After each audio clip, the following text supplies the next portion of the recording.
What's up everyone and welcome back to another PoE economics video. So today we're going to discuss another craft. This time, as you can see, it will be a ring craft. I got us 10 rings right here and we'll be doing a ton of crafting. You can see these are all the crafting materials that we need. First off, I want to introduce you to this Word document right here. This is basically written down what we're going to do. It will be in the video description. If you want more documents like this, more videos like this, I highly recommend that you join the Discord server in the video description. So without further ado, let's get into crafting. What we're going to do first is we're going to find a base with resistance and rarity. You can see all of these rings right here, they all have rarity of items and some random resistance. I went for only these kinds of implicits on the rings, so either chaos resistance, normal resistance, or all elemental resistance, because I think all of the others are kind of useless.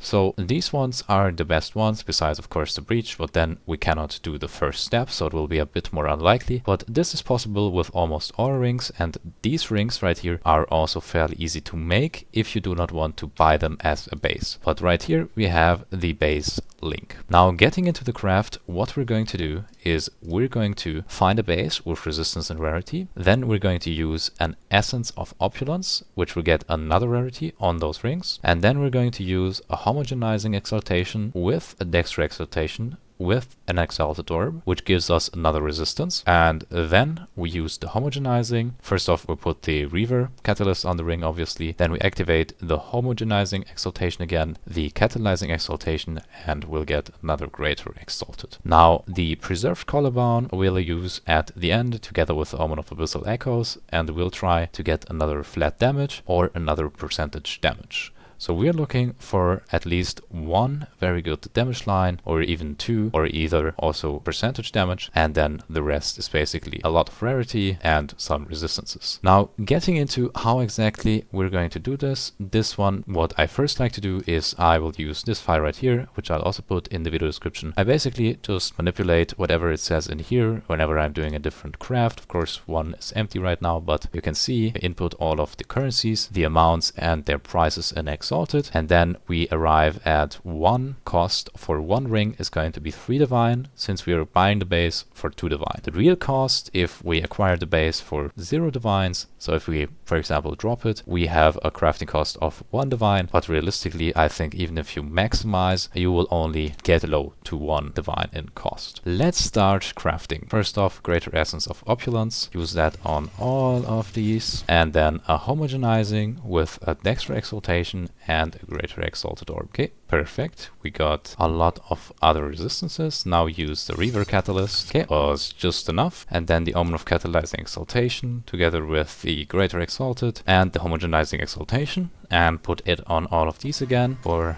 5, 6, 7, 8, 9, 10. You can see we got a very good lightning roll right here, tier 1, and then we put preserved collarbone on each of these, and now we head to the Well of Souls. For context, this for 10 rings cost me about 30 divines in total. Of course, activate the omen of abyssal echoes. Increased spell damage while on full energy shield, could be interesting. Low physical, not really worth it. Reroll, and we got a pretty alright physical. It's not the worst that you can get, but I'm really excited for this ring right here. So we got a tier 3, tier 2 physical on this, and a tier 3 cold. And this one gets, lightning damage, nice. Lightning damage, what do we put on this one? And we got increased cold damage, which is kind of sad. This could have been really good, but I could probably omen of light this and get another increased lightning damage on it. Next one, increased lightning damage, could be interesting, but yes,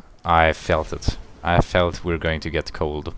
Nice, another tier 1 reveal, do it again, adds a lightning damage, nice. Another one, magnitude of shock, shit.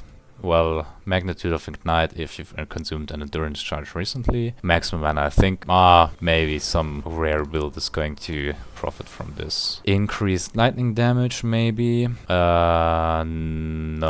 Yes, high physical, nice. Tier 1 as well. Reroll, and increased magnitude of shock if you've consumed the frenzy charge. Well, I'm going to take increased chaos damage increase magnitude of ignite, add fire damage, let's go. And last one has, ooh, this one is pretty awful. Okay, let's get into the filtering and we'll see how much profit we have made. Take into consideration these rings were acquired in a very expensive state because I bulk bought basically 10 at once and I could only pay 2 divines each, otherwise I wouldn't have gotten so many. Filtering for each of these, first off we have this one. I will obviously also take the implicit but not the awful physical. This one might sell for, let's say, 15 divines.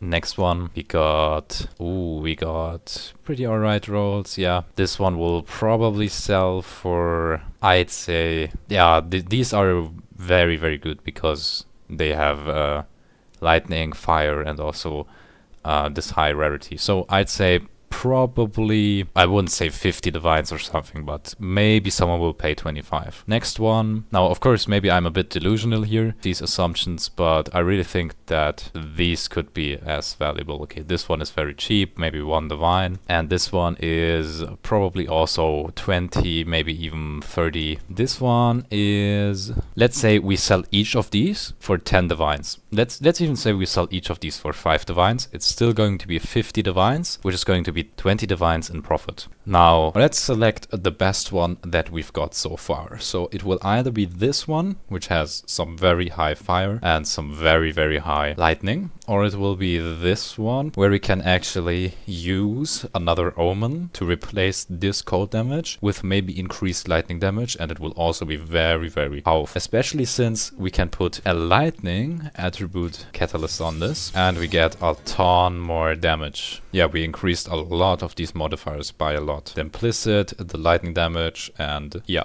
this is looking pretty good. If this had lightning resistance on it as well, that would be even better. But yeah, guys, I think this is going to be it for this video. If you want, I recommend that you check out this file in the video description, as well as, of course, the calculator. I'll link it there as well. Make sure to follow these steps in here and refresh whatever it says in here. Fill out all the cells properly, depending on what you want to build. And also, I recommend that you actually use the recombinator. If you don't know how it works, it basically recomb 2 different stats from different rings, like this, for example, and it shows your success rate, and that you take 1 ring that has rarity on it and 1 ring that has lightning. So I'll show you that real quick. Let's say, for example, we disable rarity. We can put this to Exalted Orb equivalent, and we can see these are very, very, very, very cheap, even item level 82. So we can minimize costs by a ton. I'm telling you, a ton. Just if you're looking at this link, select and unselect these things right here. Thank you very much for watching. Thank you to all of the YouTube members, and I'll be seeing you guys in the next one.